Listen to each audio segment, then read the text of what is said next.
Hello, good evening, good day, everybody, and welcome to this special emergency episode. We are discussing Nepal today. I hope everyone's doing great.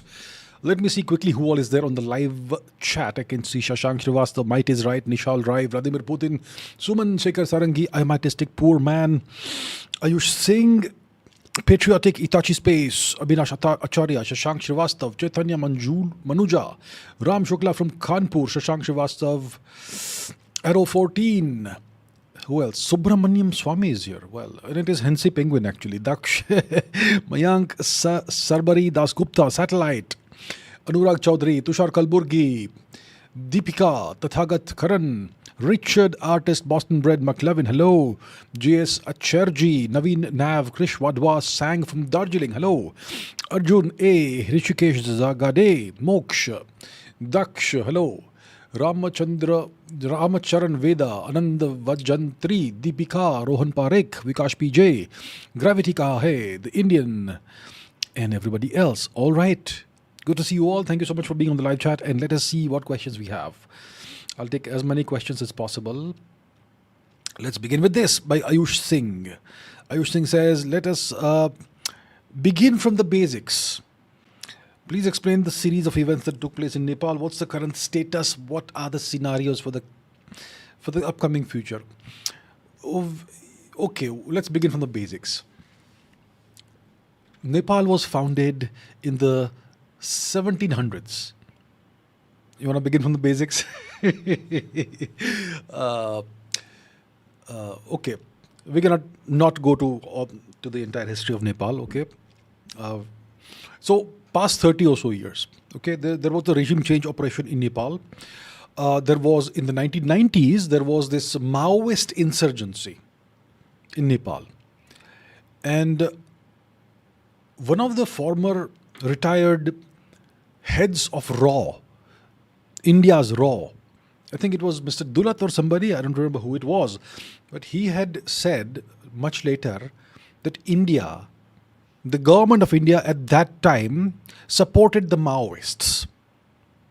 And as a consequence, the monarchy of Nepal was overthrown. Eventually, the royal family was wiped out in a very mysterious occurrence one night. And ever since that time, the Maoists have been running Nepal. So why would an Indian government support the Maoists who are pro-China? Beats me. It's like asking, why did Mr. Nehru do so-and-so thing? Why did he give away the Kabau Valley of Manipur to Burma? Why did he give away Gwadar to Pakistan? And so on. There's no explanation. There's no rational, logical explanation. So the Indian Prime Minister of the time supported the Maoist insurgency against the Nepalese monarchy. As a result, the Maoists won, and they were pro-China, not pro-India. So India supported a pro-China insurgency. And the Maoists said that their demand was that, their claim was that the Nepalese monarchy was very corrupt. It was exploiting the people, blah, blah, blah, all that. So we will come to power and we will clean everything up. That's what they claimed. So the Maoists came to power, and what did they do? 30 years of even more corruption than what they claimed was happening with the monarchy. Super corruption, revolving door prime ministership and so on. And the Nepalese people were taken for granted, and they were taken for a ride. So eventually, the people of Nepal obviously were suffering, and they could see that the Nepalese politicians were enjoying themselves, they're fattening themselves at the expense of the Nepalese taxpayer. Their families are living abroad. And so all this was exposed on social media by various Nepalese youngsters, I suppose. And because all the Nepalese politicians, their secrets were being exposed, their luxurious lives and all that, without any source of income, all that was being exposed on social media. That's the media. So they banned social media. And because of that, young people in Nepal who are hooked to social media, all day doing scrolling reels, they got upset and they went in the streets. And that is what they call the Gen Z revolt. Now, so it is being said that this is a Gen Z revolt. Gen Z. And the Gen Z are upset with corruption. So if they are upset with corruption, why did people try and attack the Pashupatinath temple? What does the Pashupatinath temple have to do with corruption in Nepal? Why were other temples attacked?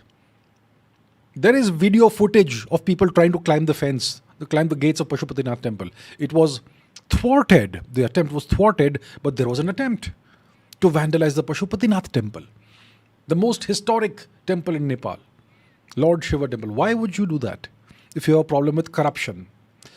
Okay? So, the Gen Z protest starts. Then some policeman in Nepal, some police officer who has family in the US, he orders his police sepoys to open fire on students. So apparently some students died tragically. And when something like this happens, even if it's a protest that has nothing to do with the common people's aspirations, when innocent students are killed, everybody gets angry. And then more people get involved in the protest. Just out of anger, you killed an innocent student. And that's when opportunistic forces can hijack the protests. Okay? So now it becomes clear that there are various people who are apparently being projected as the next Prime Minister of Nepal. There is some rapper who is the mayor of Kathmandu, a very, very virulently anti-India guy. Okay? He was in bed with the Chinese Communist Party, formerly. And now he's in bed with the American ambassador, figuratively or whatever. So there is that. Then there is this Hami Nepal NGO whose boss or whose head or co-founder or whatever, this Gurung person, I forget his first name, this gentleman, he's not Gen Z, he's in his 30s. And he has ties with foreign funders. His organization gets lots of funding from other countries. You can guess which countries it will be, and so on. So there are all these forces, all these things that are now coming up. There is some arms dealer who is also funding something or the other. So the point is that it started with something legitimate, possibly. Gen Z was upset. The students were upset. And then it devolved into chaos, and then opportunistic forces hijacked this thing. They attacked the Supreme Court of Nepal. They burned the whole Supreme Court. People who had cases pending for God knows how many years, they will never get justice now. Yeah? Is that how you end corruption? Is that how you end corruption? By attacking temples, you got to end corruption. And then obviously the houses of various politicians have been attacked, and some have been burned, and God knows what happened, some kind of violence. Some people may have lost their lives, and that sort of thing. So this has nothing anymore to do with Gen Z.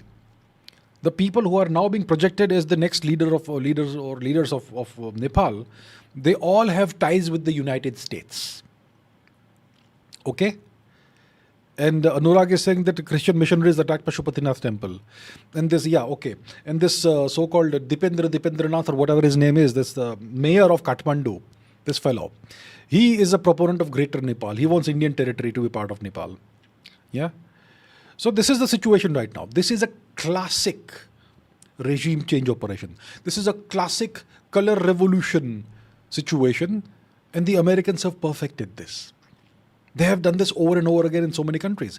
It started with the poppy revolution and the tulip revolution and whatnot in the early 2000s in Central Asia. Places like Kyrgyzstan and whatnot. Yeah, Balendra Shah. Daksh, thank you. Balendra Shah.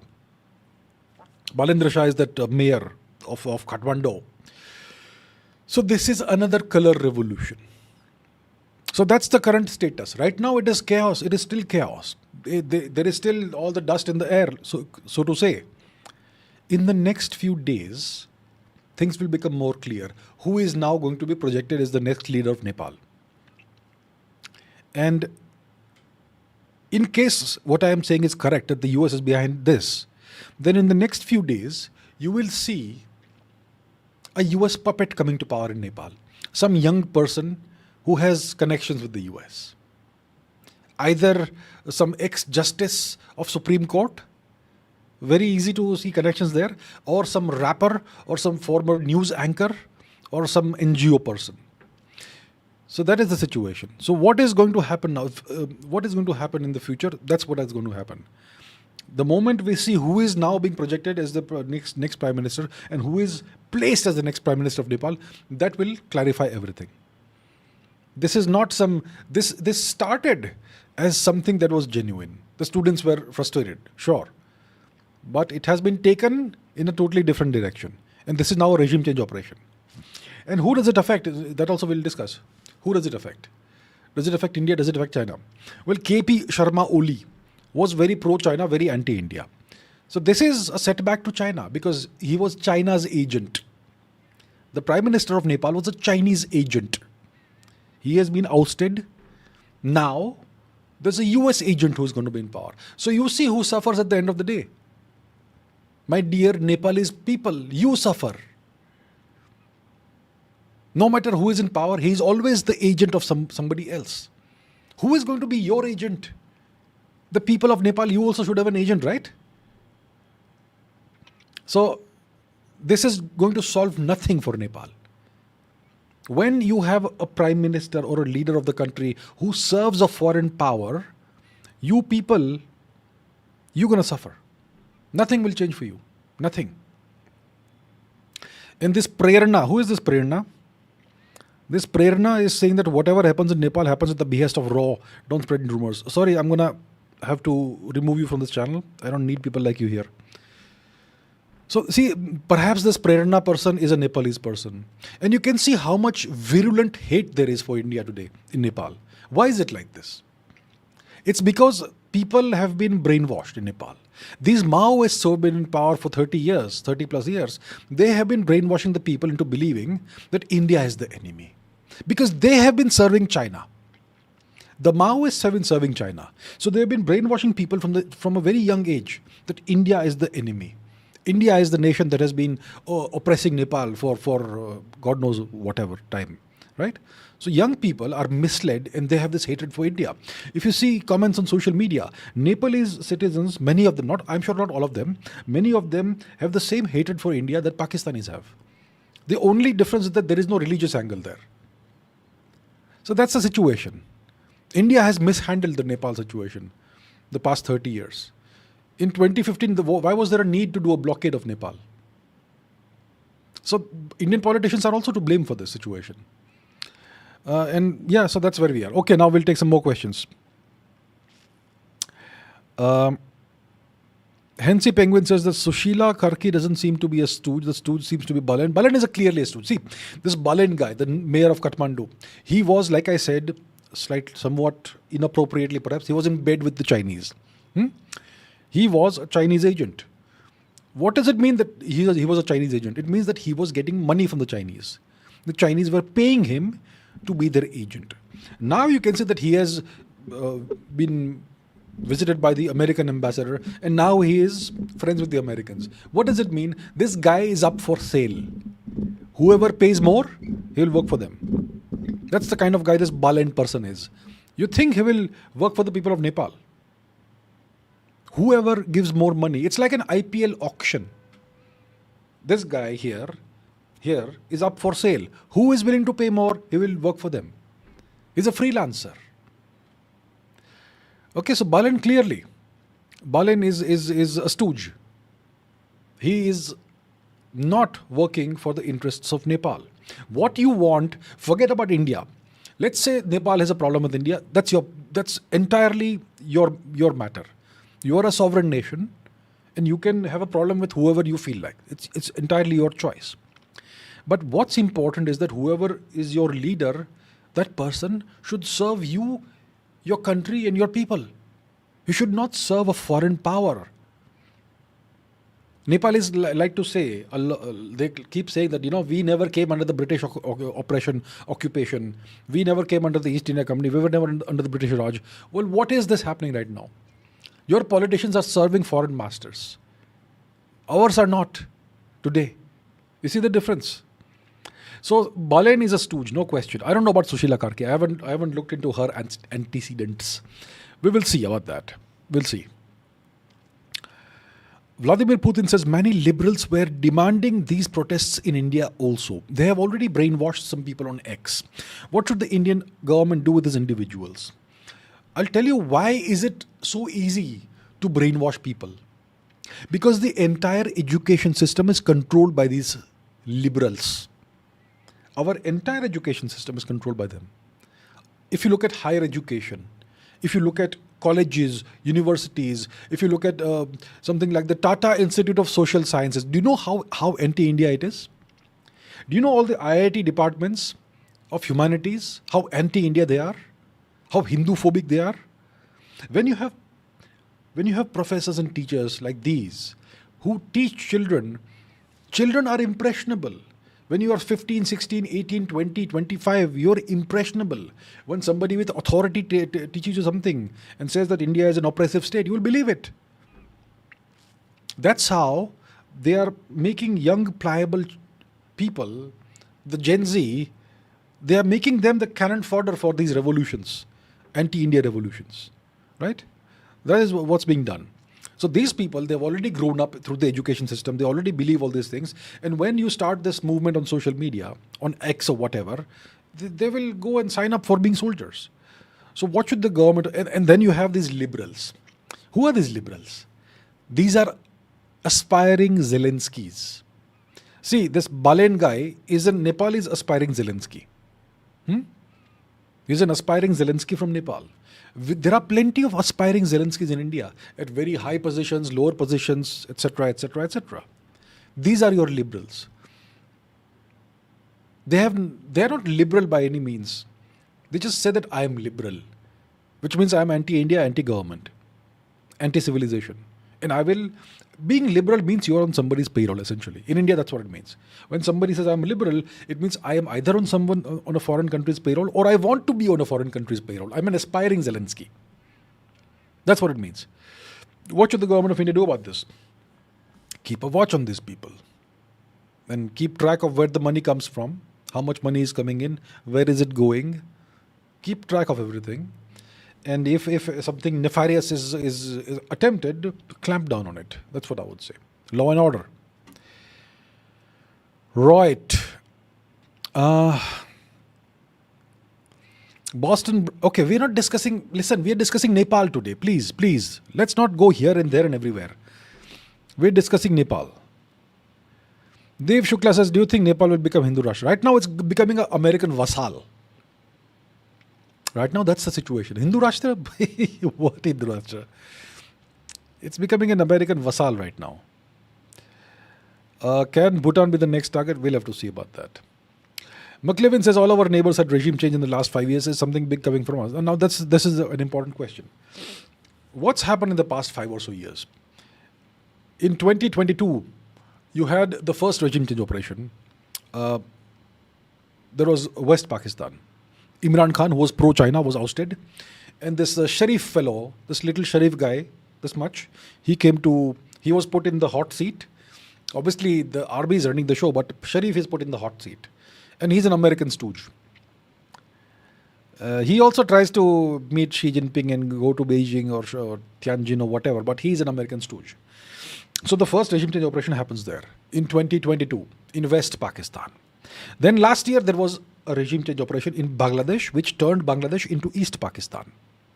Okay, so there's a regime change operation in Bangladesh, and Sheikh Hasina is ousted, and this little Mohammed Yunus, he is put in the hot seat, and the army is running the show. Now there's Nepal. In Nepal also we're going to have some Balen or some whoever it is going to put into the hot seat, and that person will serve the US agenda again. So you know what's happening? India is being ring fenced. Our great strategic experts, they like to talk about the Chinese string of pearls, right? Well, the real issue is not the Chinese string of pearls, it is the American ring of thorns. Fence of thorns the Americans are building around India. East Pakistan, West Pakistan, Nepal. The Taliban are also on the American payroll, even though Taliban are positively inclined towards India. Then they will try Maldives, they'll try Bangladesh. There's also Myanmar going on. Myanmar, there's a civil war in Myanmar. Project K, Cookie Land for Christ. Who started that? The US started that. So all of that, they're encircling India. Their objective is to contain India, and they may attempt a regime change operation in India in the coming weeks or months.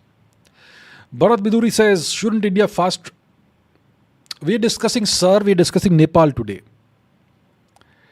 Shankar VK says, Do you think India have not pursued a strong strategic military or economic alliance with Nepal back in the early 2000s, knowing full well the Chinese intent? Listen, in the 1990s, the Maoists, it was known, were a communist guerrilla force. They were funded by China. And yet the Indian Prime Minister of that time, whoever he was, he supported the Maoist insurgency against the Hindu Rajtantra of Nepal. And because of Indian support, more than Chinese support, the Maoist terrorists won. This Prachanda fellow, he used to be a Maoist terrorist. So India itself pushed Nepal into the arms of the Maoists. Not today's India, and that Prime Minister, that fellow, whoever it was. Right? That is what happened. Now in the 2000s, we had, who did we have? Until 2004, we had Mr. Vajpayee's government. I am not sure what Mr. Vajpayee's foreign policy was. Okay, I am not very clear about that. And then we had the 10 years of Dr. Manmohan Singh. What was the 10 years of Dr. Manmohan Singh? Do you think that they were pursuing national interest prioritizing policies in India during the 10 years of Dr. Manmohan Singh? Do you think the national interest was prioritized? Do you think India's foreign policy was robust? Do you think India's defense policy was robust? Nothing was robust. It is alleged. It is alleged that India was up for sale at the time. Alleged. Okay?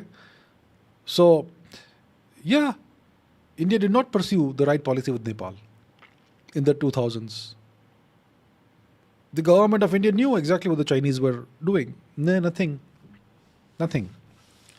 Even in the 2010s, what kind of policy did we pursue with Nepal? I don't know what. So, yeah, there we have it. Akshar says, Nepal has become a hub for ISI, CIA and Chinese agents, becoming a liability. From a hyper-realist lens, it would be prudent for India to have Nepal merge into India like Sikkim did.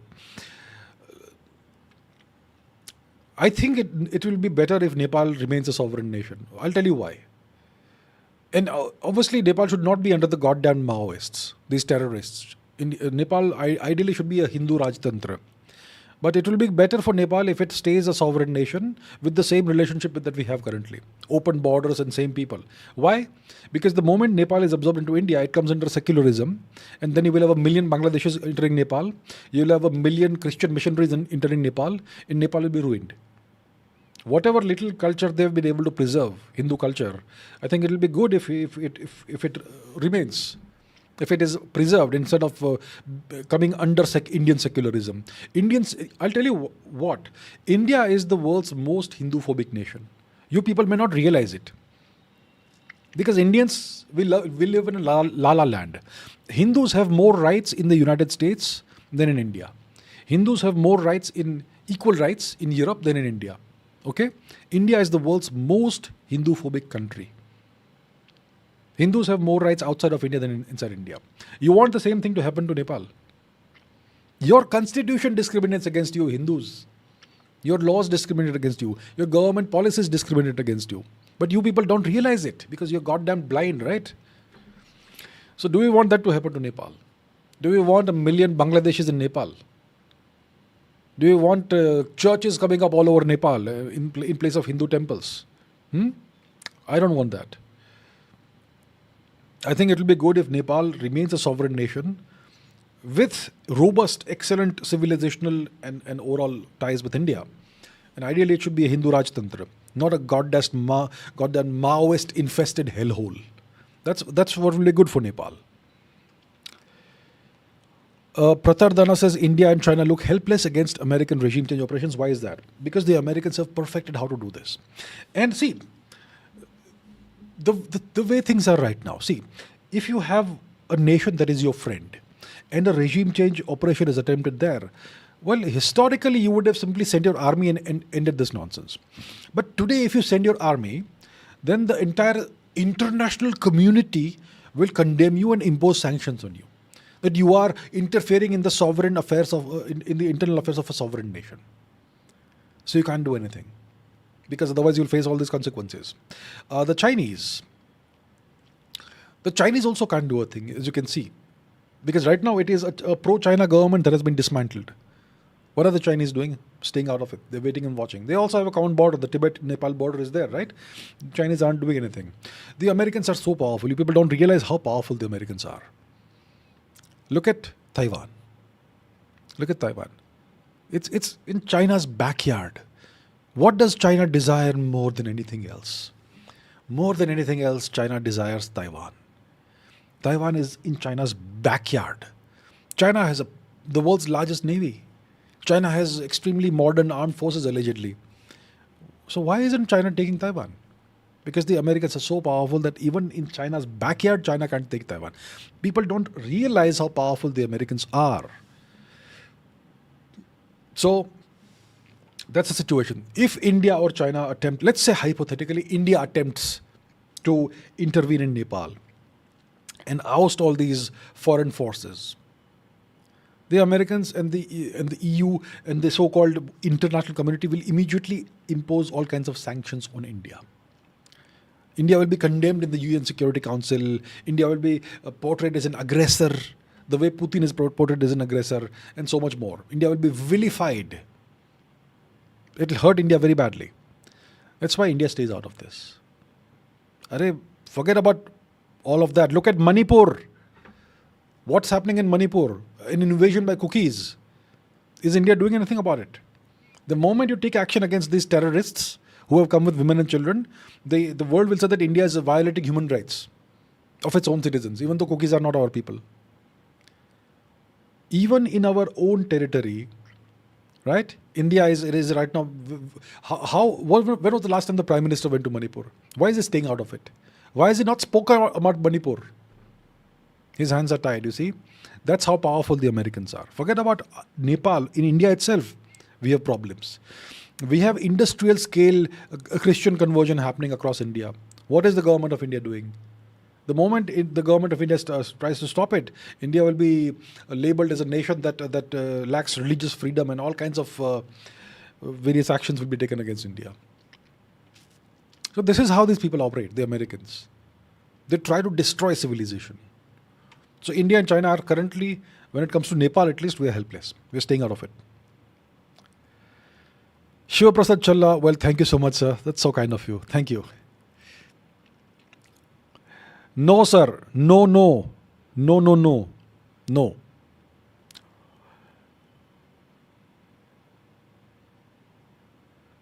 Taran Thapa says, time for a separate North Bengal state for national security concern. North Bengal? Why North Bengal? I'm not sure what you're referring to. I'm looking at the map here. North Bengal. North of Bengal, you have Bihar. I'm not sure what you're saying, sir. Anyway. Okay, so now, further questions. Amisha ji, today we'll discuss Nepal. We can take these questions on the weekend. Okay, Amisha is asking, what is India's official stand on the Nepal situation? Should we close our borders with Nepal as of now? Right now, what is the stand? I think the Prime Minister of India, Mr. Modi, he had tweeted, I think yesterday or day before yesterday, that whatever is happening is terrible. The violence, it needs to end.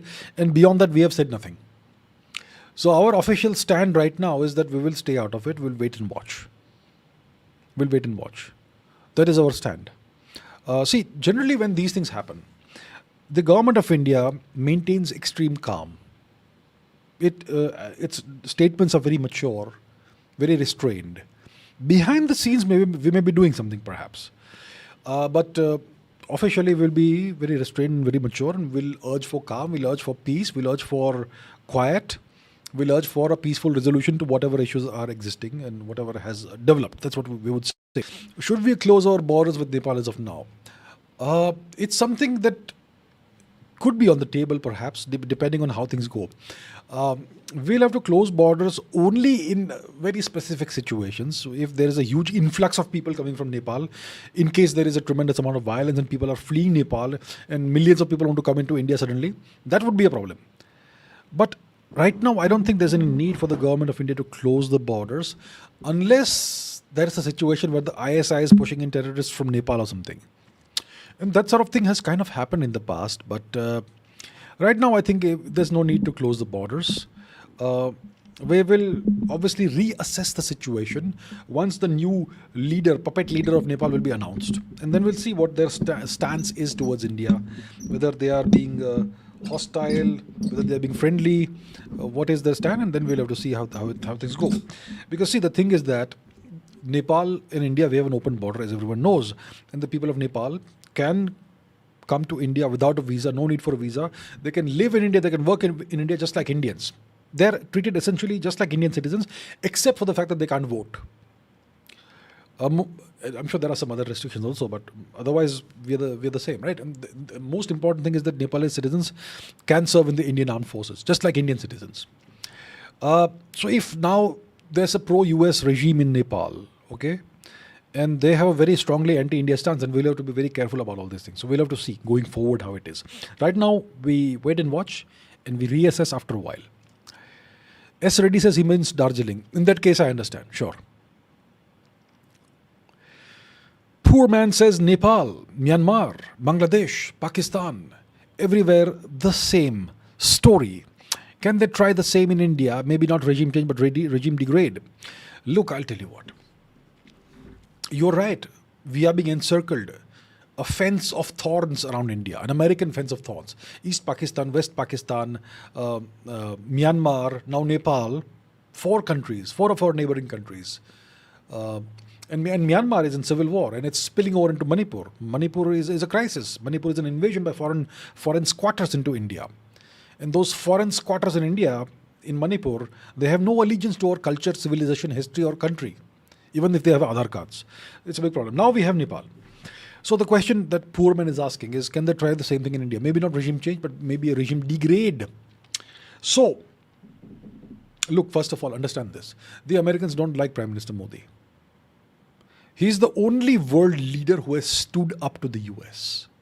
Ever since Trump unleashed his war of terror on the world, economic war of terror, the tariffs, the war of tariffs on the world, only one country has stood up to the US. It's India. Everybody else has negotiated it. We also tried to negotiate, okay? But the demands the Americans made were unacceptable. So today, the media is saying that, Mr. Modi is being very obstinate. He's being very egoistic.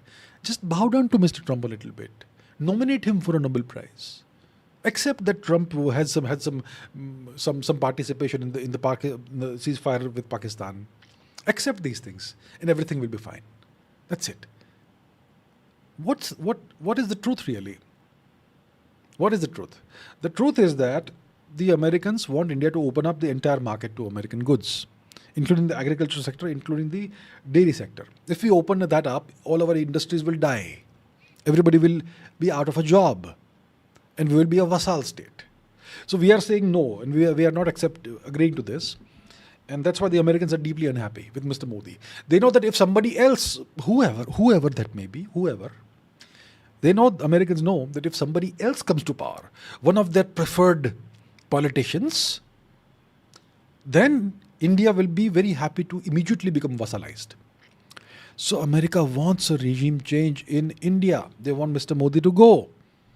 It is beneficial for them because they will gain a very major vassal. So, a military coup is out of the question in India because a military coup simply can't work in a country like India. So what's the other options?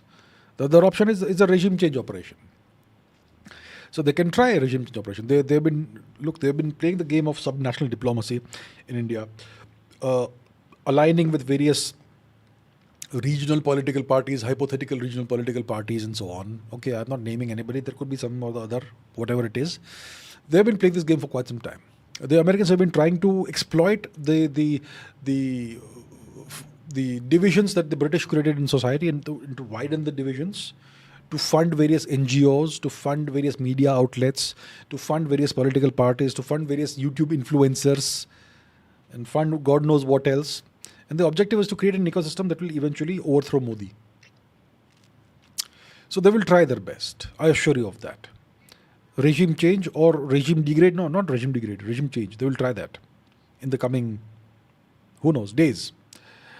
Uday Jainji, thank you so much, sir. Thank you.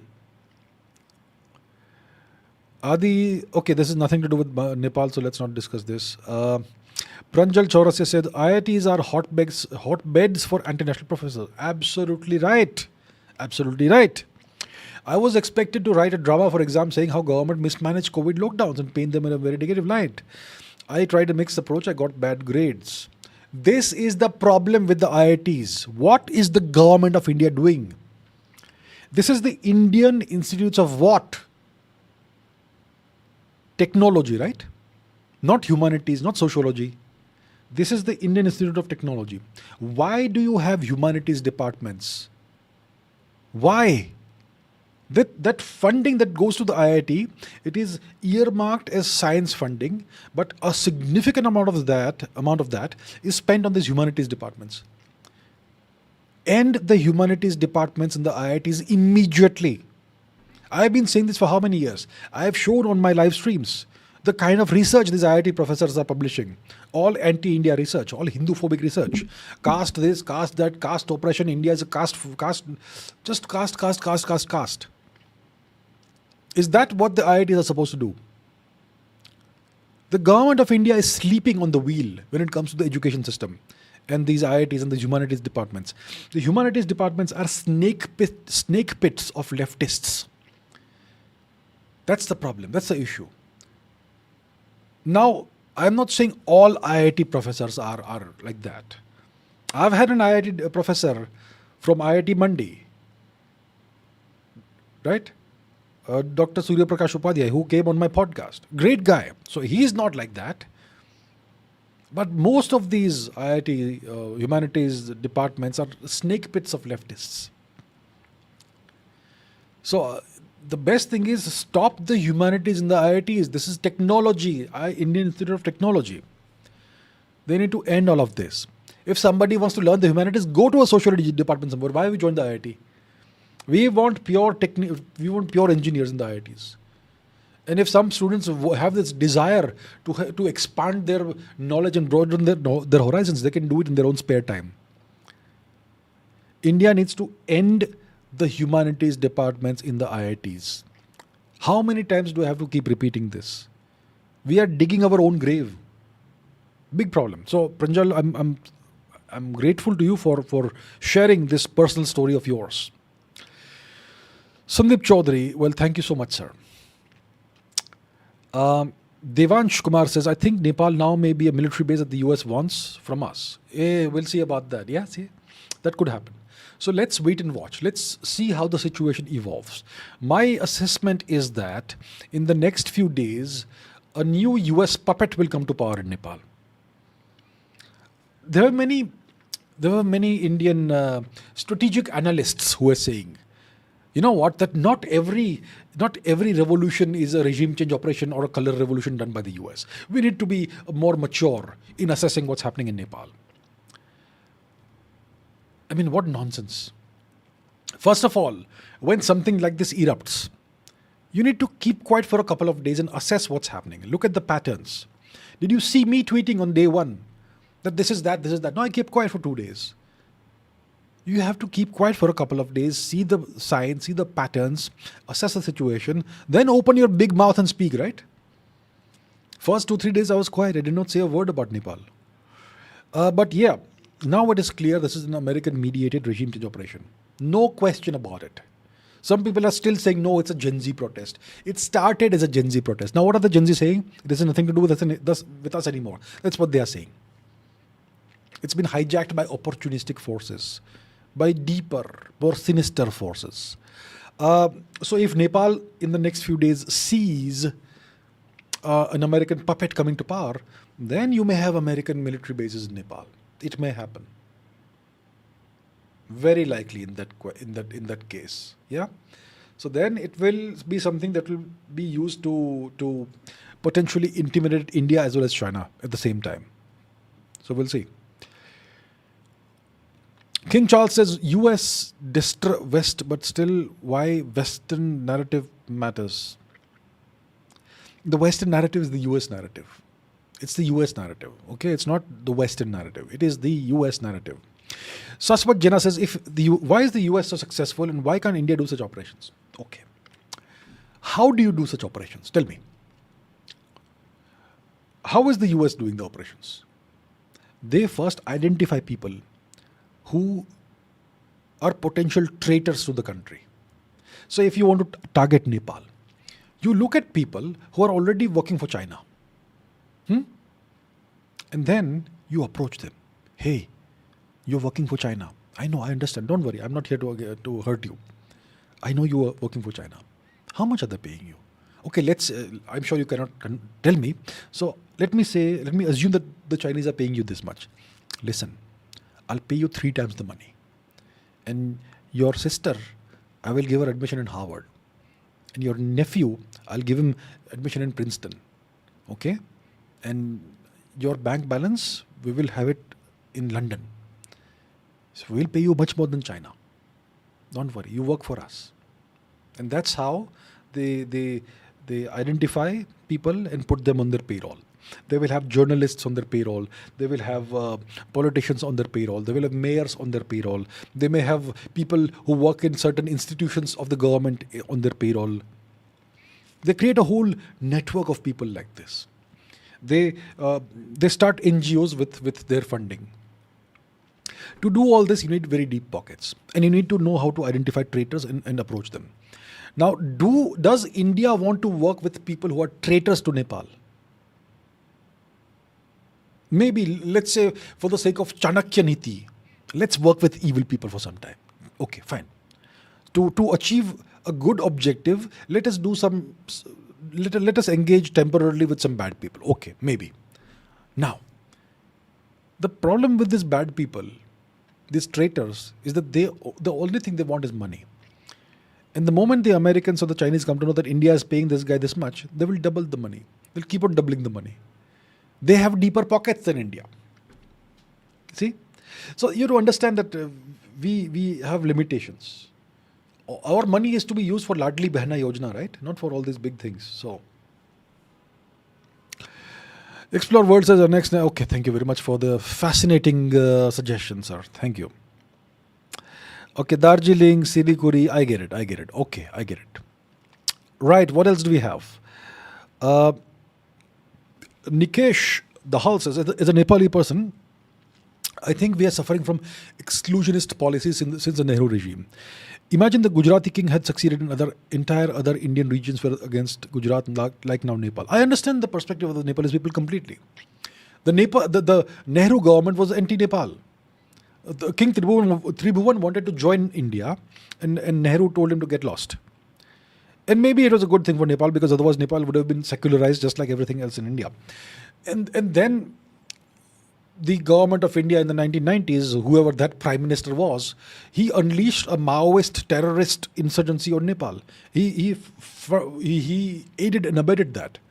And that's why you have the Maoist politicians, the super corrupt Maoist politicians who have been ruling your country for the past 30 plus years. 30-ish years, right? All thanks to that Indian government. First it was Nehru, then it was a descendant of Nehru who did this.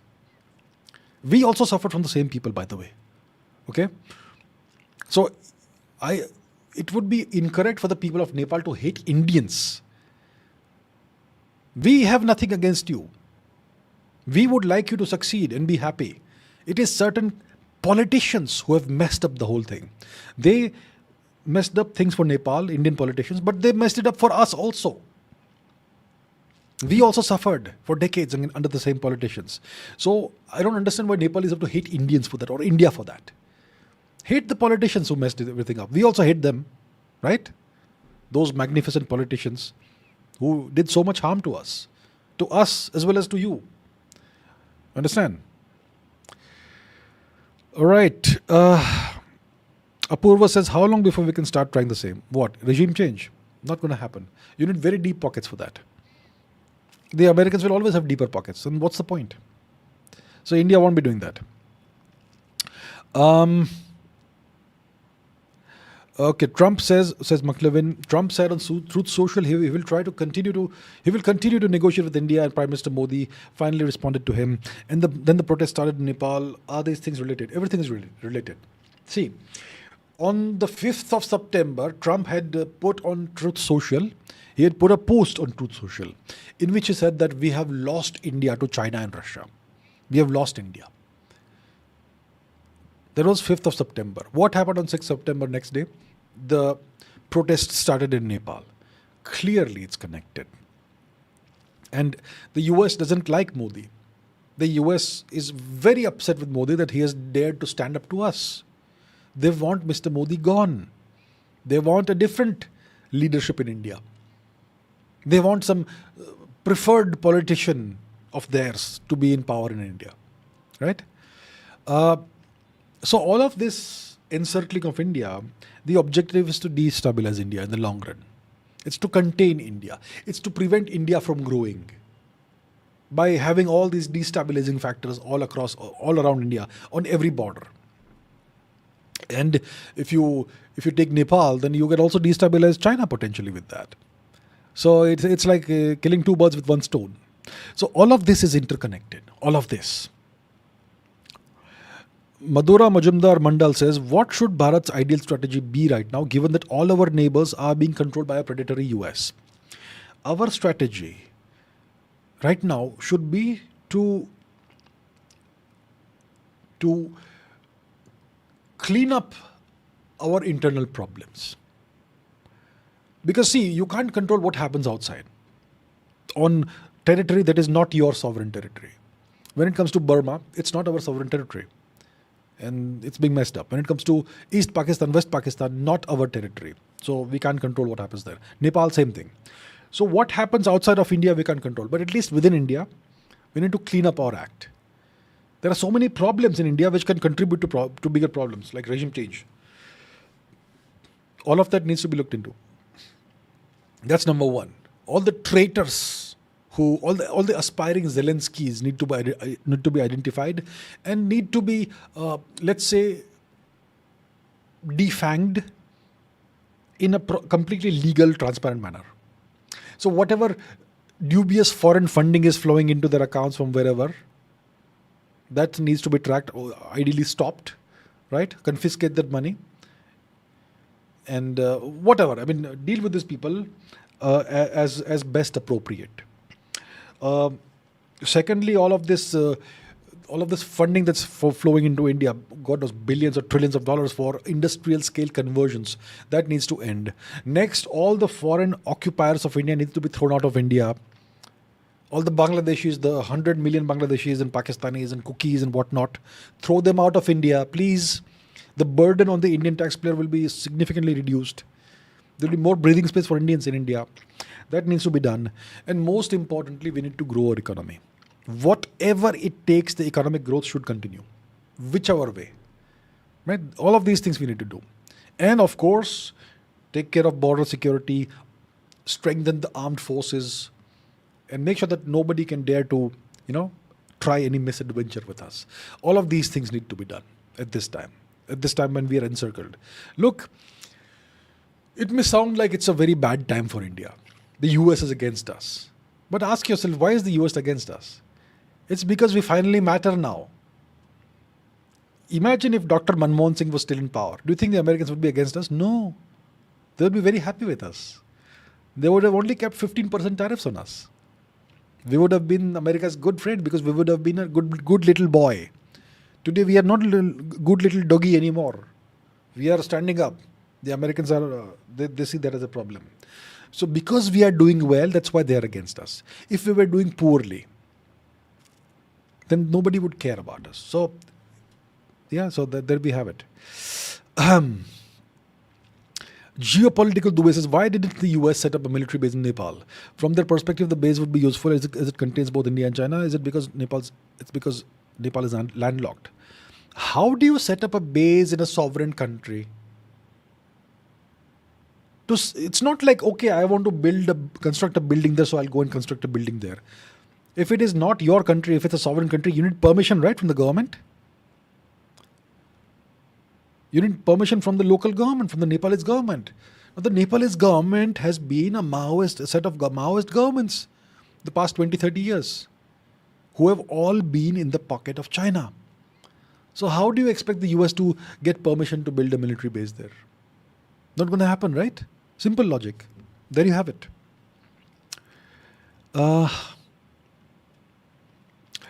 Chirag says, what can these small puppets being set up around India do to India? What is their strategic role? Is the answer to all this just economic growth and hence military hard power to control? What's the purpose of all of these puppets that you're setting up? Why are they doing this? See, if they don't have puppets around India in the subcontinent, then there is no way to immediately get things done in the region. So you need puppets. So initially the Americans, they did a deal with the Taliban, the Doha Accord, which has secret clauses. And the Taliban allegedly is being paid a stipend of between $40 to $100 million in cash every week by the Americans. So that is one piece of the puzzle taken. Okay, it's said. Then 2022, they did Pakistan. So Pakistan is a US vassal now. Then 24, Bangladesh. Now Nepal. So you are setting up all the pieces of the chessboard of the jigsaw puzzle around India. Why? Why do that? What is the strategic role? Each one of the pieces of the puzzle has different strategic roles. Pakistan can unleash terrorism on India whenever the Americans tell them to. The Pakistanis, they did terrorism against India for decades, all funded and financed by the Americans. And that caused so much trouble to India. It destabilized Jammu and Kashmir, it destabilized Punjab, it caused so much agony and suffering to the people, it lowered our GDP growth significantly. India was always on the back foot, and so on. So Pakistan serves that purpose. Pakistan serves the purpose of nuclear blackmail. Pakistan, if the Americans decide, can be turned into India's Ukraine, a nuclear-powered Ukraine. So that is the role that Pakistan plays. Bangladesh or East Pakistan, they can be used to push terrorists into the far east of India, into Manipur, Tripura, Mizoram. From Tripura and Mizoram, the terrorists can be made to come into Manipur, which is one of the few Hindu states left. Little bit of Hindu people are still there in Manipur. Apart from Assam, only Manipur has some Hindus. So we want to end Hinduism, right? Obviously. Hinduism is evil. So send terrorists through Bangladesh into Mizoram, into Tripura, have them go to Manipur and join forces with the Kuki terrorists. So Bangladesh can play that role. Bangladesh can keep on pushing more Bangladeshis into West Bengal. And from the West Bengal, they can go all across India, even in Jammu. So Bangladesh can play that destabilizing role. So you have East Pakistan, West Pakistan, we understood. Taliban, their objective is to contain China, that's the deal. And then you have Nepal. So Nepal, by turning that into US vassal state, now you can have Pakistani terrorists fly into Kathmandu, then turning into Nepalese, shaving the beards and getting a Nepalese documents, and then walking into India. And from there they can destabilize India. Or you can have spies coming into India from Nepal in the future. Or maybe you can have Nepalese anti-India elements infiltrate the Indian armed forces, because Nepalese citizens can join the Indian armed forces. You can do so many things. Do you understand the different roles, the different strategic roles each of these assets plays? So what is the answer to all of this? The answer to all of this is everlasting vigilance. Semper vigilance. You never sleep. You always keep your eyes open and you're always vigilant. And yes, economic growth and military growth. Okay. What else do we have? Might is right says, whom should I a Nepalese vote? Balen, Rabi or Khuman Gishing? I think you need to have your Rajtantra back. You need to have your king back. Balen is a Chinese stooge who has turned a US stooge. I don't know who Ramin and Gishing are. I'm not sure. Okay, so I cannot say about that. The best thing for you is to have your monarchy back. Whatever was said about them, they are corrupt, blah, blah, blah. They are far better than these people that you have today.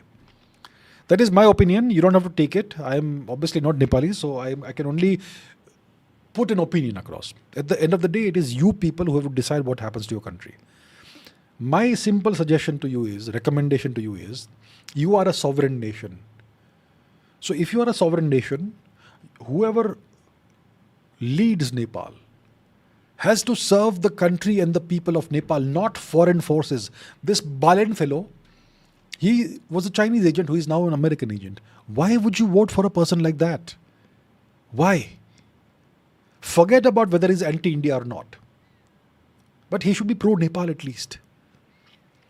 You need to think critically and understand which of these politicians is pro-Nepal and which of these is not pro-Nepal. How do you find out? Arey bhai, look at who is funding them. Look at their social media. Who are they meeting? Is he meeting with the US ambassador? Is he meeting with Chinese agents? If he has an organization, NGO, who are the funders? The funders are listed on the page, right? Do a little bit of due diligence. The moment there is foreign funding, it is guaranteed that this is a person who is supported by foreigners, who is funded by foreigners. And funding is never free. Nobody gives money for nothing. If they are getting funding from abroad, it means they are taking their orders also. Who should a Nepalese vote for? You should, ideally I would say, vote for your king. And get the king back and get rid of the vote. No more voting. Okay. Nish B says, I think we need to wake up at least in Sri Lanka before something like this happens in that country. How do you know something has not happened? Who is the prime minister or whatever of Sri Lanka right now? President of Sri Lanka. Let's find out, shall we? Let's do this together. Okay? Let's find out. Before something goes wrong in Sri Lanka, we need to wake up. Let's see. Who is president of Sri Lanka? Anura Kumara Dissanayake. This is the president of Sri Lanka. Okay. So let's look into this gentleman. What are his antecedents? What does the BBC have to say about him? A former Marxist. Well. A former Marxist. Now, does he have any connections with the World Bank, the IMF, all that? Okay, I will not do all the research right now because it will take too much time. My point is just do a little bit of searching about the person. Former Marxist is a huge red flag right away. Then does he have any connections with the World Bank, the IMF? Does he have any relatives who study in the US or are US citizens or UK citizens? Does he have any residence in a foreign country? Does he perhaps have a foreign passport? Does he have bank accounts in a foreign country? Look into these things. Many of these things you'll find out. So, okay. Let us see. Arka Manna says, if the US CIA deep state is behind the chaos in Nepal, then why does the US want to topple a communist government which was already anti-India? At some extent, it does add some leverage for India. The government was pro-China, my friend. I mean, do I have to explain that 2 + 2 equals to 4? It may have been an anti-India government, but it was a pro-China government. The US wants a government that is both anti-India and anti-China. You understand? I hope that explains the situation. These Maoists were all funded by China. They were all pro-China. That's also a problem for the US. They want something that is both anti-India and anti-China.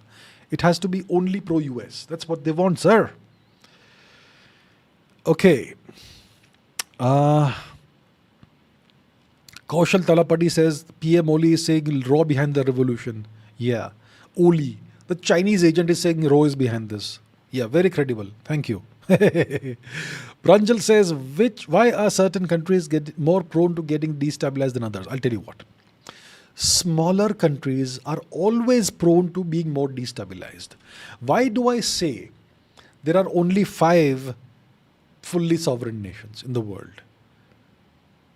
Does it mean that all other nations are under foreign occupation? No. Just by the fact that you are so small and such a small economy and so weak, it immediately makes you not sovereign because you are dependent on others for your basic essentials and necessities. So that's why small countries, weak countries with small economies are always more prone to getting destabilized. Because when you are a small country, when you are a weak country, and if you want to have the same living standards and amenities as other countries, then you have to reform things, and for that you need good politicians, and good politicians generally come to power saying that making big promises, but they end up being corrupt, like what's happened in Nepal.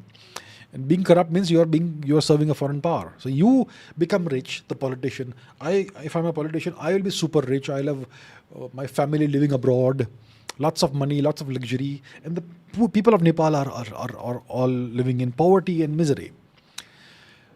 So that's the situation, right?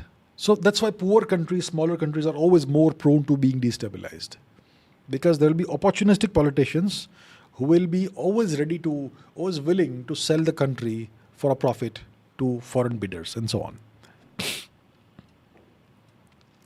Pranay Kumar says citizens learning self-defense and energy weapons. Okay. Saswat Jena says Sri Lanka and Bhutan next in line until 2029 elections. I think Bhutan, it may not happen. Sri Lanka, possible. Journey towards inner self says, has Trump helped India by making US clear? Never true. Has Trump helped India by making it very clear you can't trust the US? In a sense, it's good. Lots of Indians were of the opinion that India and US have shared values, and we are both democracies. One is the oldest democracy, one is the largest democracy. We are natural partners, etc. Lots of Indians believed this. So this has come as a wake-up call to see the true face of the US. The India-US relationship was never great. Never great. Past 20 years, they've been saying that we have been increasingly becoming strategic partners. Absolute nonsense. It was never great. Okay, Satellite says also stream on Twitch. I'm streaming on Twitch right now, sir. This is streaming on Twitch. Yeah. A group or a server. Listen, I don't have the time to administer a server. I am a very busy person. Very busy. I don't have the time to babysit a server and if you appoint admins, then they will start running the show. I've experienced it before, so that's why I know what you're saying, and I get it what you're saying. I get it why you're saying it. I may look into it perhaps. Yeah, it'll be good to have a community of like-minded people for sure, indeed. Okay. Kshitiz Goel says any Neta who doesn't achieve 60% of the tasks promised in manifesto should be banned for 10 years. After 4.5 years, their performance should be judged. Well, the people need to do it. But the people don't do it. The best way to do it is through voting, right? Don't ban someone for 10 years. Don't vote for the guy for 10 years. But why are the people so stupid? Why can't the people see that the person made a bunch of promises and he did not fulfill any of the promises? Why? The people are the problem. In a democracy, you have to blame the people for keeping on voting the same corrupt people to power, right? And why does it happen? Why does this happen? Aren't we a literate country? Being able to sign your name doesn't mean literacy. When you have no capacity to think critically, we are not a literate country. So the solution is literacy. Teach people how to think critically. But that they will never teach, because then the people will become independent, right? Jagannath Vignesh says, is the anti-government thing happening in Indonesia related to Nepal, as Indonesia is close to our upcoming port in India? It is not related to Nepal. It's a warning to the government of Indonesia by the US that I'm not sure what is the deal. Maybe there is something the Americans want the government of Indonesia to do, and maybe they're not doing it. So they have just sent a warning to the government of Indonesia. We can topple you anytime. Do what you're told. Stay in line. Don't get off the reservation, etc. Stay in your lane. Do as you're told. So this protest that suddenly happened, it's a warning to the government. It's a warning. Similar things have happened in Thailand also. Right? These things happen. These are all warnings by the United States to these countries that we can control what's happening in your country. We can unleash the students on demand. Divnur Singh says, how were so many people mobilized so fast? Now, this is an intelligent question someone is asking. Why doesn't anyone ask these questions? Let's say you have a protest that suddenly happens in some place, in some city. What kind of protest is it? How are so many people mobilized so fast? Secondly, how do they all have nice printed banners? Go to a printer's shop, okay? and say that I want to print a banner that is, let's say, 6 feet by 3 feet, and see the quote the printer will give you. It will cost you several thousand rupees. Now, these people come with hundreds of banners like these, all properly printed, all pre-organized, did not do at the last minute, it was all ready. So they've spent lakhs of rupees printing all the banners, printing the hats or caps, whatever slogan is on the hat or cap or whatever, and getting all these people together. Everybody has a bottle of water, everybody gets a meal at a certain time. How is all this organized? How is everything organized properly? Who takes care of the logistics? People simply don't think. They think, oh, this is all a popular movement. Who is funding everything? Who is organizing all this? There is some leadership and some organization function going on behind the scenes, hidden away. These students, do you think they have the capacity to mobilize and organize and acquire so much money and have everything printed and organized in a short time? No. Somebody is doing everything for them and staying behind the scenes, which means that this is not a grassroots movement. It's an astroturfed movement, right? So Devnur Singh is asking a great question. He's expressing skepticism. How is it possible that such mobilization of such large numbers of people in such an organized fashion happens so fast? It can't happen spontaneously like this. It's not something that can ever happen spontaneously. There's always, when something like this happens, there's always something hidden behind the scenes. So maybe it's a foreign embassy, or maybe it is NGOs working on the ground on behalf of foreign agencies who are organizing everything and taking care of all the logistics behind the scenes. Yeah, that's how it goes. Pratar Dana says, I admire China, but I love my Bharat. Well, there's a lot to admire about China. Yeah, I agree. Sure. Yeah, Devnur Singh, sir, I'll not, today we'll only take questions about Nepal. I'm very sorry, but we're discussing Nepal only today. Next time I'll take this. Please ask next time. Dorji says, well, you're very welcome, sir. Thank you. As an Indian Nepalese, I'd be pleased to see more live chats about the Nepal crisis. Well, I hope there is no Nepal crisis in the future. These emergency sessions, I only do these when there's a crisis. And the last thing I want to see is more crisis in Nepal. But yeah, if this continues, unfortunately, then we'll do more of this, sure. So yeah, thank you for the recommendation, sir. Pratadana says, Indonesia joined BRICS, that's why, sir. Well, also Indonesia also was present in the SCO summit. So there are reasons for these things, you see. Devnur Singh says, can we say that this was the US showing India what they can do with us as well? Protests are breaking out in Assam already. This is no longer a warning to India. This is already a change that the Americans are making. But in a sense, you can say it's a warning because they are showing to India, look, we are able to do this in East Pakistan, in West Pakistan, now in Nepal. So you may be next. So if you don't want to be next, say yes to all our demands. Open up your market to the US agricultural exports and dairy exports. Vassalize yourself. And there will be no regime change operation in India. So it's a warning. Indeed, in a sense, it's a warning to India. That we can take out Nepal, we can take out all the countries in your periphery. Next, it could be you. If you don't want it, agree to our demands. So yeah, you could say it's a warning, in a sense. Vyom says, where will KP Oli take refuge? Well, as long as he has money, he can go and live in London. London will welcome him. London is a city of crooks, right?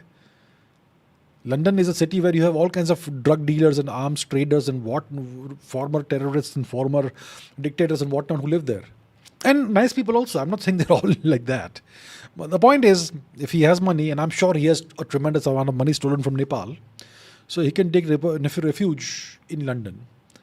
I'm not sure if he will be welcome in Beijing. I don't think Beijing has any respect for the guy, a guy who betrayed his own country, even if he did it for China, but I don't think Beijing will have any respect for the guy. So I think KP Ole should go to London. London welcomes anyone who has money. Satellite says they used Russian oil to burn buildings. Well. Devnur Singh says, so what's the next government in Nepal going to look like? Pakistan 3.0.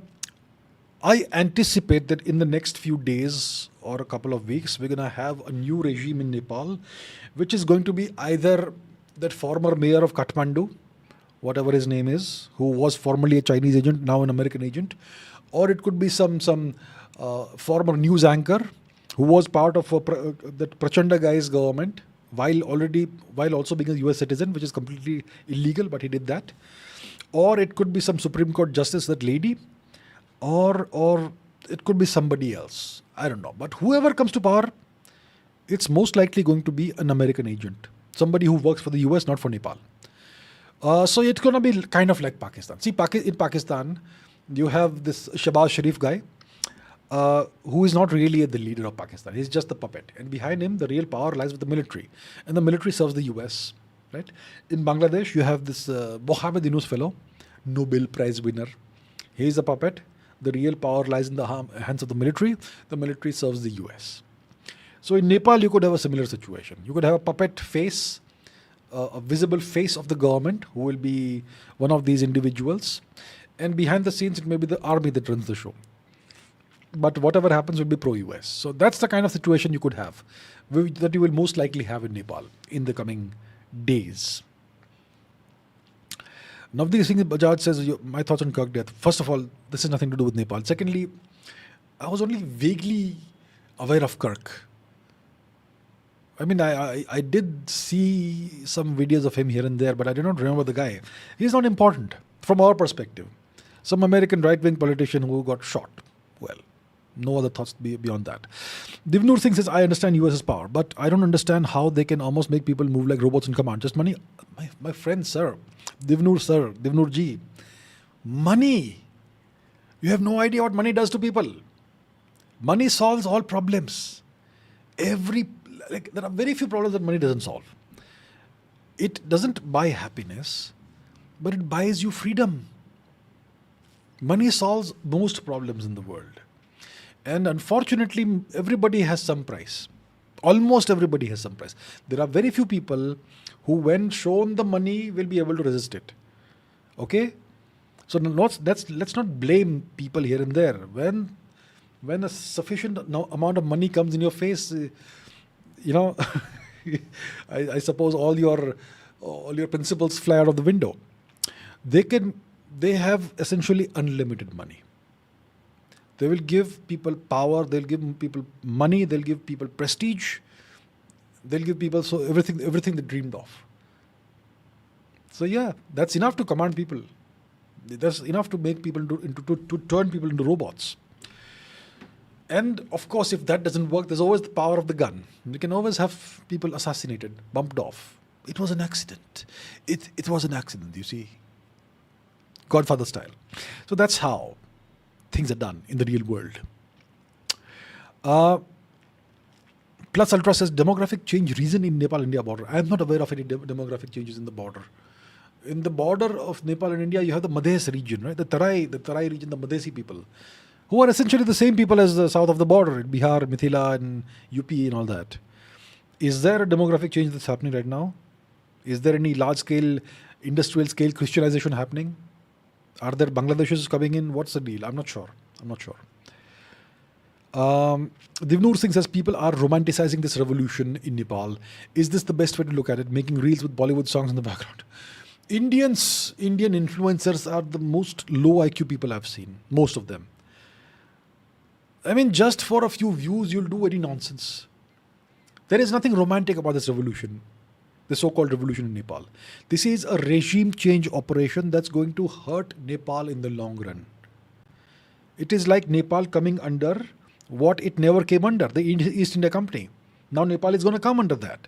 The past 30 years, you've been under the East China Company. Now we will be under the East US Company.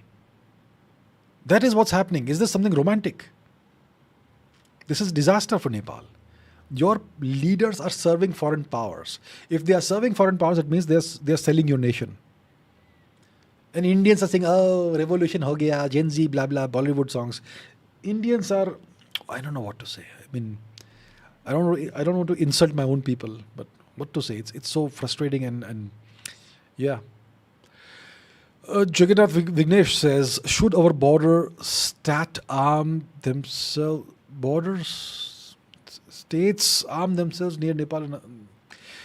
There's no need to arm ourselves and all that. The Indian defense, security forces, etc., are more than enough to take care of any eventualities, and I don't see any need for any such thing right now. Tanmay says, the way the protest was done, it seems the US won't spare anyone, and even their own. You may know about Charlie Kirk. People here want such protests also.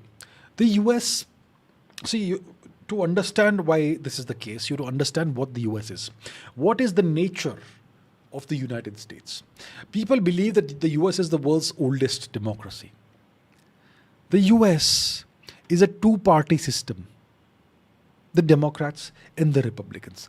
Technically, they have some extra other political parties, but realistically, they are immaterial and insignificant. They don't matter. So, for all practical purposes, the US is a two-party system, a two-party state. A two-party state is one step above a one-party system, like China or North Korea. That's what the US is. Because whether it's the Republicans or the Democrats, their foreign policy is more or less the same. More or less the same. They'll do regime changes. Whether it's the Democrats or the Republicans, they will do regime change operations. They will do wars. They will do all that stuff. Makes no difference.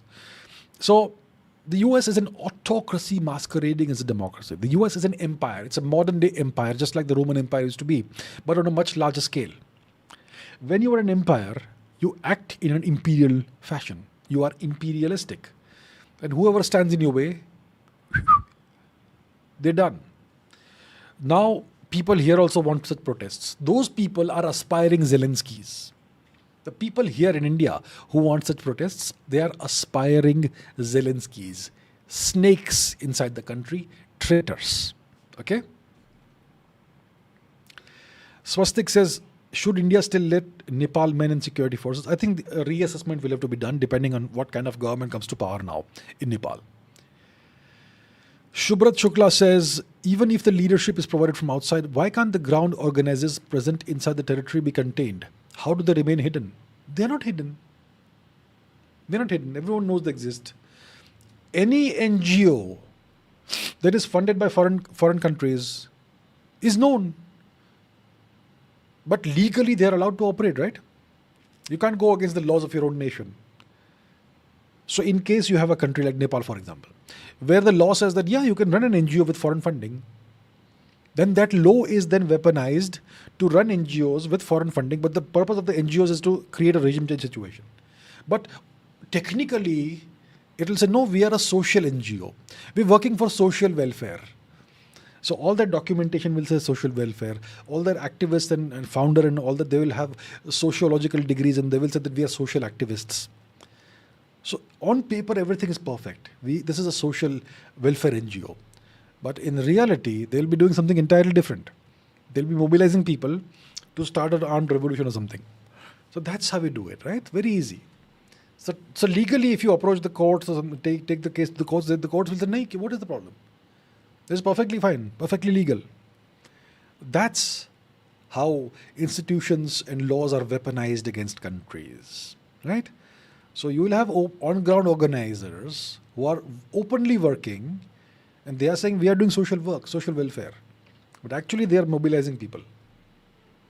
They don't remain hidden. They are out in the public. Divnur Singh says, I used to work in Kirk's organization. Wow. I understand you won't take this question. Israel probably has something to do with it.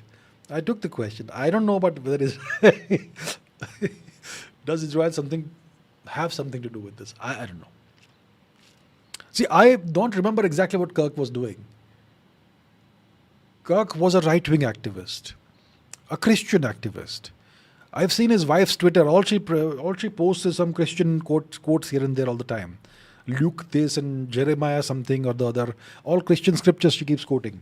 So super Christian people. And obviously very conservative, very right-wing. I'm sure anti-abortion. And I'm sure that he called Indians parasites at some point in time. That's all I know about him. So, I don't know. If he is pro-Christian, etc., why would Israel want to kill him off? I'm not sure about this, okay?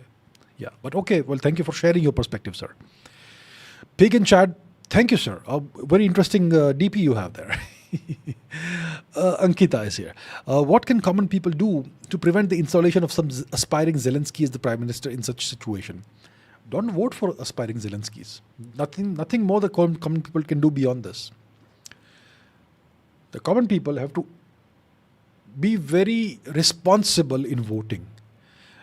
Don't vote because you have a gut feeling for someone. Oh, I like this person. Oh, I like him. He's a very good person. That's good. I'm glad you have a good feeling for the person. Now go and look up the person. Go and look at everything they've done in the past 20 years. Which organizations have they been associated with? What foreign trips have they made? What internal trips have they made? What statements have they been making for the past 20 years? Who are they associated with? How many bank accounts do they have? What foreign connections do they have? How many family members do they have who live abroad or are foreign citizens? And what countries are these? Look at all these things, do your due diligence. There are always patterns that you will see with aspiring Zelenskys. Okay? So that's what you do. Beyond that, what can common people do? All you can do is vote the right way. Divnur Singh says, should we buy our own assets in Nepal now? May become a capitalistic heaven now. I don't think Nepal will become a capitalistic heaven, even if it becomes a US vassal. Outwardly, it may become somewhat more capitalistic. You may have a few more McDonald's and Wendy's and Burger Kings opening up in Nepal, perhaps. Pizza Huts and Domino's and Taco Bells and Arby's and whatnot. Yeah, a little bit of that may happen. Beyond that, it will not become a capitalistic heaven. If you make the people happy, then there will be no... That is counterproductive. The people have to be kept downtrodden. Okay? Especially in a vassal state. Don't make them too happy. It becomes counterproductive. Why do you keep people unhappy?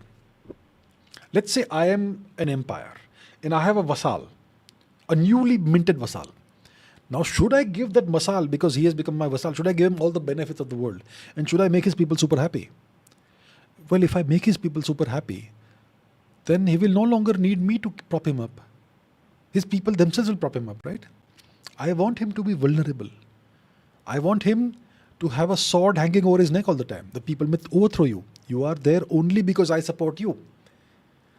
But if I make the people prosperous, they will start supporting him because they will believe that because of him, the prosperity has come. So Nepal will not become a capitalistic heaven. They will not improve things. Should we buy our own assets in Nepal now? Well, if any assets are available, we can buy them. Yeah. Sai Kalyan Reddy says, if the current party is pro-right, why not taking straight actions against anti-national elements? I feel like both our left and right are vassals. You see, if you take action against aspiring Zelenskys, then the US will say that you are being politically repressive. Democracy is backsliding in India. There is no political freedom in India. There is no journalistic freedom in India. You are violating human rights. You are anti-democratic. Human rights, democracy, the Americans like to keep on harping about that.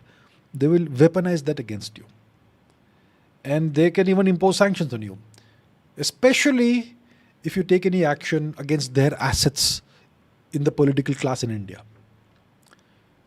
India is full of, like I said, aspiring Zelenskys. Right? Many of these aspiring Zelenskys could potentially, hypothetically be in the political class, hypothetically, entirely. Right? We're talking hypotheticals here. So if there are hypothetical Zelenskys in India who belong to hypothetical opposition parties, perhaps, who knows? And if the government of India takes action against them, it's going to invite tremendous repercussions from the US. Because the US takes care of their assets. They don't take care of them because they love them, they're nice people, because they're assets. The Americans in the 20th century used to say this about African dictators. They used to say, maybe he's a son of a bitch, but he's our son of a bitch. Right? He's our asset. So he may be a very evil person, but he's our evil guy. That's why we have to take care of him, because he looks out for our interests. That's how it goes. So it's not as simple as, okay, this is something you can do.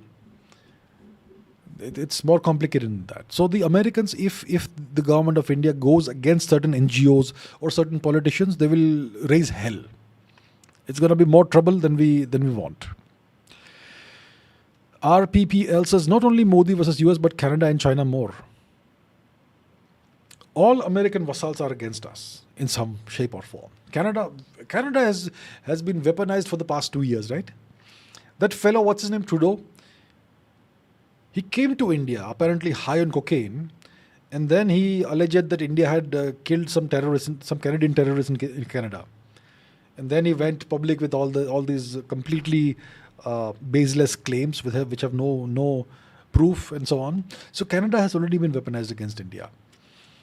And there's more, obviously. There's more. There are more nations the US can unleash on demand against India whenever they think the time is right. Divnur Singh says, is our internal security powerful enough to never let anything like this happen in India? I think our internal security is pretty powerful enough, but the problem is that we cannot take action against certain politicians. If you have seen, ever since Mr. Modi came to power, no politician has been punished for corruption or for anti-Indian activities. It's not like it's because Mr. Modi has a special love for the political class. It's not that. It's because these politicians are under protection from foreign powers. And if you touch them, then bad things happen. In a variety of ways. Inside India, outside India, etc. So you don't want that trouble. But beyond that, the internal security is pretty robust in India. I mean, the Maoist terrorism that was there in the red belt of India, the Chhattisgarh and Jharkhand and all those areas, it's almost disappeared now, right? They were all funded by foreign countries. And they also have the support of Indian academics and whatnot, and Indian politicians. So that is gone to a very large extent. And when it comes to other security areas and so on, I think the security has been significantly augmented and strengthened. So overall, I would say that our internal security is pretty strong. Is it powerful enough to never let anything like this happen? That depends on political decisions. See, in 2019, you had the Delhi riots, the Shaheen Bagh riots. You had that incident in the Red Fort where somebody pulled down an Indian flag and all that. So that was a test of the Modi government. The security forces could have neutralized those people very easily, lathi charge or whatever, rubber bullets. But if somebody gets hurt, somebody dies for whatever reason, then that would be the justification of a much larger scale uprising, right? Because if somebody dies, the media can very rapidly go and paint that as an innocent farmer was killed. Innocent struggling farmer who came to protest for his rosy roti was killed by the Modi regime. And then farmers from other parts of the country will get aggrieved and they will join the protest. And then you can create a mass revolution. So the Modi government was very restrained, very reserved. They allowed the rampage to happen. They did not have the armed forces stop it. And that was a very wise move. It is only apparent in retrospect today. But overall, the internal security is powerful enough to ensure that nothing really happens. But when it comes to these critical incidents, the political decisions have to be mature.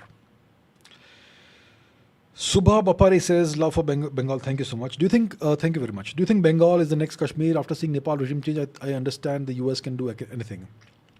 Do I think Bengal is the next Kashmir? It looks like Bengal is becoming the next Bangladesh. Not Kashmir, but Bangladesh. That's what it looks like. I mean, Bengal, this lovely, beautiful part of India. The British, when they reached Bengal, they said it was the most prosperous part of India. Of course, they'd not seen the whole of India, but from their perspective, it was the most prosperous part of India. Most fertile and all of that. And Bengali history is such wonderful history, going back how many thousands of years. One of the earlier examples of democracy in India, King Shashank, and so much more. But today, all of that is forgotten in Bengal, right? All of that is forgotten. And now you have, I hear that if you go to Bengal, you will find more Bangladeshis than Bengalis. So it looks like there is a demographic invasion of Bengal that has happened in the past, I don't know how many years. And if something is not done about this, I would say Bengal is doomed to becoming the next Bangladesh. Is there a US hand in this? Could be. We'll see. Devnur Singh says, does our vote even make a difference anymore? I think it still does make a difference. I mean, 2024, votes did make a difference. It made the difference between a stable government and a coalition government. So votes do make a difference. And people should not take their votes lightly. I know it's 1.4 billion of us, but at the end of the day, we all have to go out and put our vote in so that the right result is arrived at. Pagan Chad says, I've witnessed crypto Christians with my own eyes subtly influencing their Hindu friends. They are leeching all the benefits of SC/ST. Who can stop them? I think this is something for the government to do. There's nothing we can do about this. See, like I've said so many times, India is the most Hindu-phobic country in the world. And when I mean Hindu-phobic, I mean all the dharmic paths. Not just what you call Hinduism. All the dharmic paths. Hindu, Buddhist, Sikh and Jain. These are the four major dharmic paths. We are treated as second-class citizens in India. There is Hindu-phobic apartheid in India. And all these people who want to destroy our culture and civilization, they are protected. And so and all that. Who can stop them? The government has to stop them. Let me give you an example. The British had stolen land from India, right? We know that. They occupied India for 2.5 centuries. They stole Indian land and they gave a large amount of land to all these churches on 99-year leases. The land was given to the churches on a 99-year lease. It was not given to the church for free forever. It was given on lease for 99 years. Those leases have expired today. The land belongs to the government of India, to the people of India. Why isn't the government of India taking the land back from the churches? What are they scared of? You see how powerful this mafia is? You see that? Devnur Singh says Nepal was never colonized. Still, they don't see themselves as a part of India. China's propaganda must be impressive. It's Chinese propaganda and the brainwashing imparted on the Nepalese citizens by the Maoists. See, Nepal is not part of India, but Nepal is part of Bharatvarsh. Historic Bharatvarsh, Nepal was very much part of it. Before 17, whatever, this kingdom called Nepal did not exist. It was part of the Lichavi Mahaganatantra, Mahajanapada. It was also part of the Vriji Mahajanapada. And it was part of the Kushan Empire. It was part of the Maurya Empire. It was part of the Gupta Empire. So it's always been part of Bharatvarsh. Since the 1700s, it became a separate kingdom. Shri Prithvi Narayan Shah was the great king who established the Newar or Nepal kingdom, right? The Gorkha kingdom. And ever since then, the British decided that we will keep this as a buffer state. So Nepal was never part of the British Raj. And today's India is kind of a fragmented outcome of the British Raj.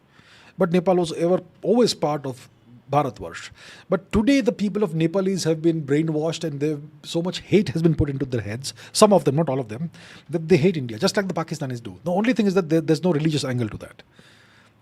So it's not the Chinese propaganda, it's the Maoists who have done this to their people. Injected all this hatred in their minds. Aditya Vimal says, how can it... Listen, Aditya, this is not the day for this. We are discussing Nepal today, sir. Please.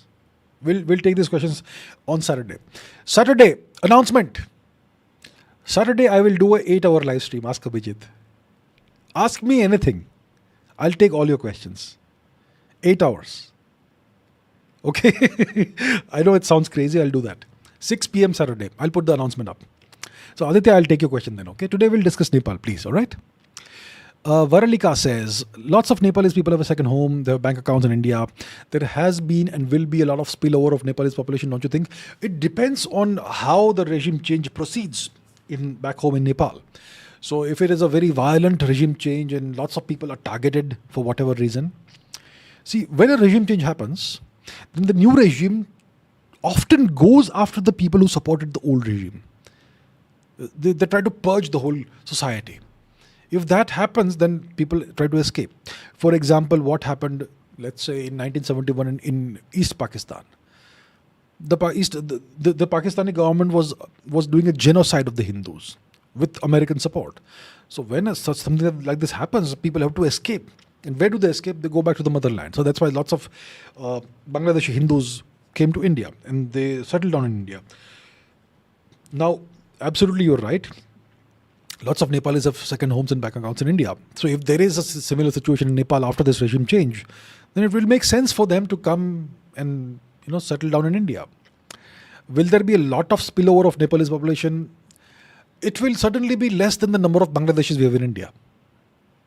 We have close to around 100 million illegal Bangladeshi infiltrators all across the country today in India. So I think if a few million Nepalese decide that we want to escape Nepal, hypothetically, and settle down in India, we should welcome them. They are our own people. And if that's a burden on the people of India, get rid of 10-20 million Bangladeshis. Everything is good. At least the Nepalese people are culturally and civilizationally aligned with us, unlike the Bangladeshis. So I would say that it's not necessarily a bad thing. Nepalese people are wonderful. I've always had great experiences with Nepalese people, nicest people in the world. So that will not be a problem. It will not be an anti-national problem. It will not be a problem of cultural and civilizational strife, like what we have with the goddamn Bangladeshis, illegal infiltrators in India. So get rid of those. Oh, that's what I would say. All right. Vermian Caliber says, hope to see you on Joe Rogan podcast someday soon. All right. Thank you so much. Divnur Singh G says, Zelensky 2.0 imaginary person. Let's call him Mr. Z, World War Z. If he manages to gain more seats in 2029, are we done for? We're done for. We're done. Cooked. We're done, sir. We're done. Prathar Dana says, one episode on Qatar-Israel thing someday. Okay, if it becomes something that is notable and something that is impactful, I'll be happy to do it. Sure. Jagannath Vignesh says, shouldn't we have a strong lobby in the US and other Western institutions where we change from their point of view to our POV, basically the lobby? Look, I'll tell you what. Apparently, the government of India hired some lobbyist in Washington. We apparently paid this guy $1.8 million in the last few days.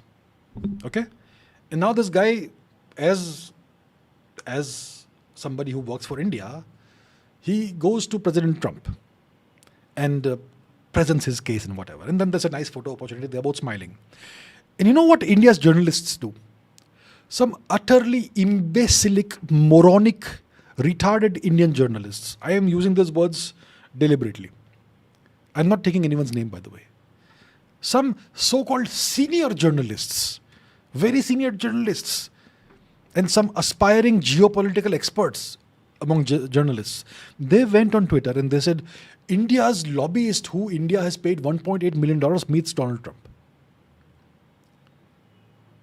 This is the most retarded behavior I've ever seen. When you are doing when you hire a lobbyist, this is supposed to be kept quiet. You don't announce it. These things are done behind the scenes, behind the curtains. You never announce that somebody is my lobbyist. But these idiot Indian journalists who think that they are geopolitical experts, they went on Twitter and they started announcing, this guy is our lobbyist. We paid him $1.8 million.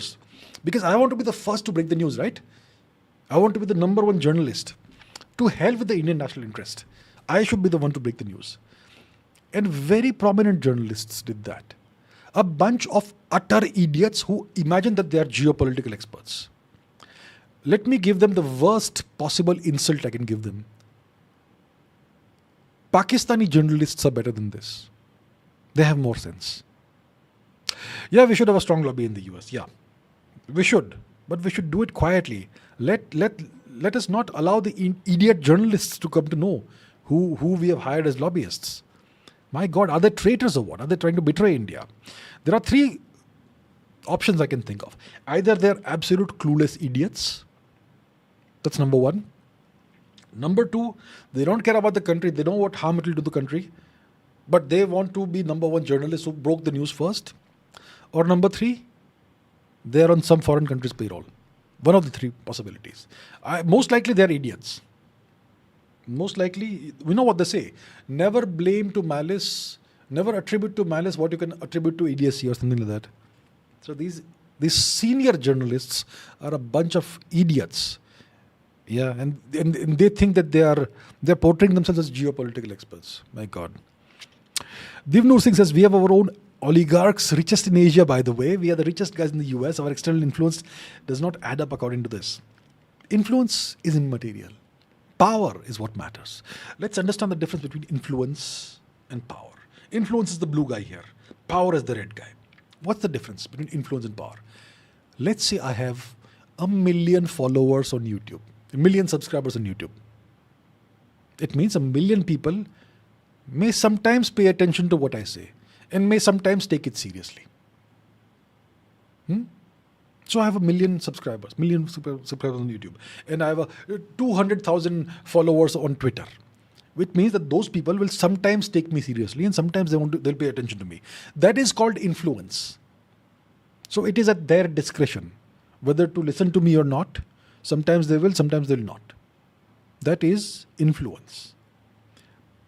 Now, on the other hand, this guy, red guy here, he has 100 men at his disposal. Those 100 men are armed to the teeth with the latest weapons.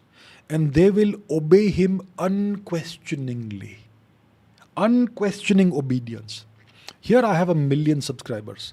Here I have 100 guys with unquestioning obedience who are armed to the teeth. Who is more powerful? Who will get more done? The 100 guys are worth way more than those 1 million subscribers. This 1 million subscribers is influence. These 100 guys is power. Now imagine you have 1 million guys armed to the teeth with the latest weapons who will obey you unquestioningly. Imagine the kind of power that gives you. So when you have oligarchs and when you have people who are influential, it makes no difference. What you need is power. What you need is assets you can control. So the influence and soft power, blah, blah, blah. Indians are obsessed with soft power and influence. Please, wisen up, people. Influence makes no difference. Soft power is useless. What you need is hard power. Power is what matters, not influence. What happened to Swaziland giving anti-India state? I have no idea. No idea, sorry. Absolutely none. Divnur Singh has a lot of questions. If we hypothetically take over Nepal, what is America going to do? Admit they pulled off a coup while making us pay for it? They will never admit they pulled off a coup. But they will accuse India of invading a sovereign nation. They will accuse of India of doing what Putin did in Ukraine. That is the deal. If we hypothetically take over Nepal, that's what they will say.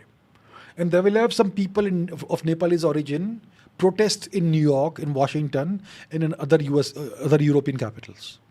And then all the Western media like Deutsche Welle, like the BBC, like the Guardian, like the New York Times, like the Washington Post, like France 23, whoever, everybody will gang up and create this huge narrative that India has become another rogue state, like Russia. And then sanctions and destroy the Indian economy. They will never admit they pulled off a coup. Absolutely not. See, that's how the game is played. Pagan Chad, thank you so much, sir. Thank you. Divnur Singh says, will we take in Nepali refugees? I might just monopolize your next SUPERCHAT live stream. So much to learn. Thank you so much. I hope there are no Nepalese refugees. I hope this new regime does not target any people, or any of their people. But in case there are people from Nepal who wish to come to India, well, the border is anyway open. They are not refugees. They are our people. See, if somebody wants to go from A state to B state in India, you don't call them refugees, right?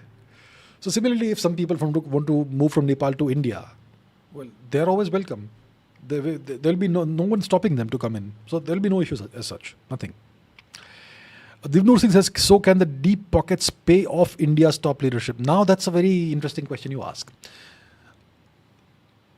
I would say that most politicians, anywhere in the world, okay, let's make it a global question. Most politicians anywhere in the world will have a certain price. If the price is low, they will say, I don't do such things. I have standards. I have principles. But if the price is high enough, if the right price is given, they will give in. But there are some politicians who have no price. And I am firmly convinced Mr. Modi is one of them. He is one of the rare politicians who has no price, who will not be bought out. So at least when it comes to Mr. Modi, I am confident. There's no price for him. He will not sell the country. Others, I don't know.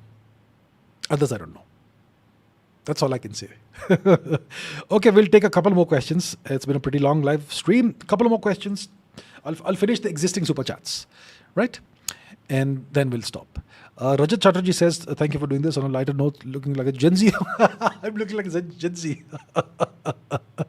Lots of people getting unbrainwashed from you. Well, I hope so. I don't want any people to be brainwashed this way or that way. I want people to be able to think critically on their own without needing any help from someone like me or anybody else.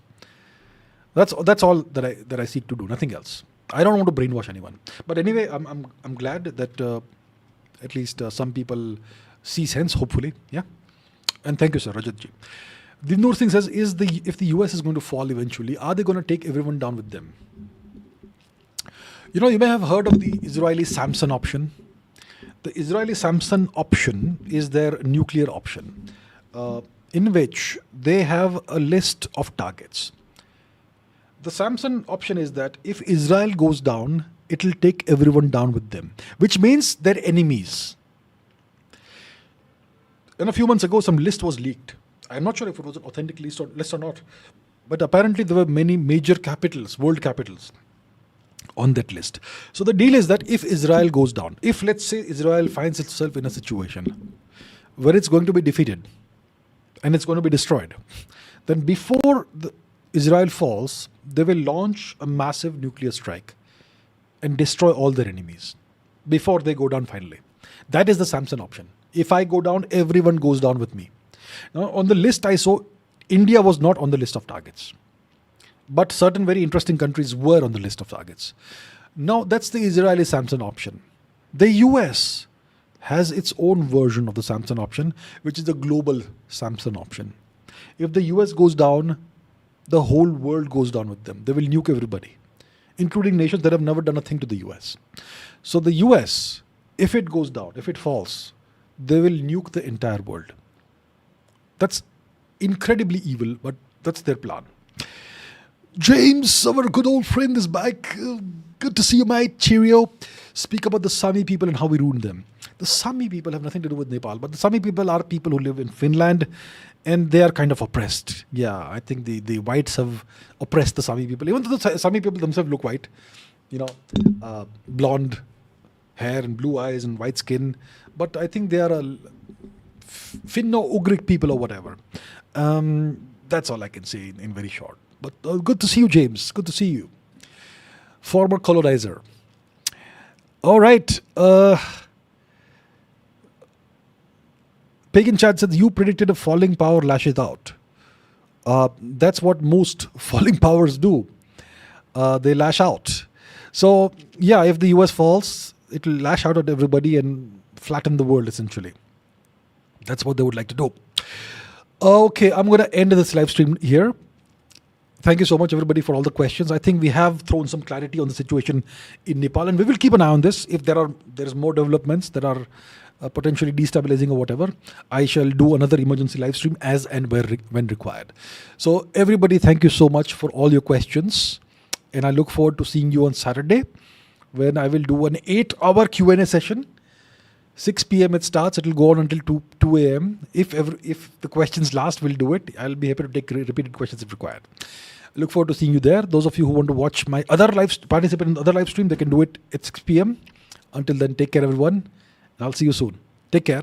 Keep asking questions. Keep raising your standards. Thank you, everyone. Bye-bye.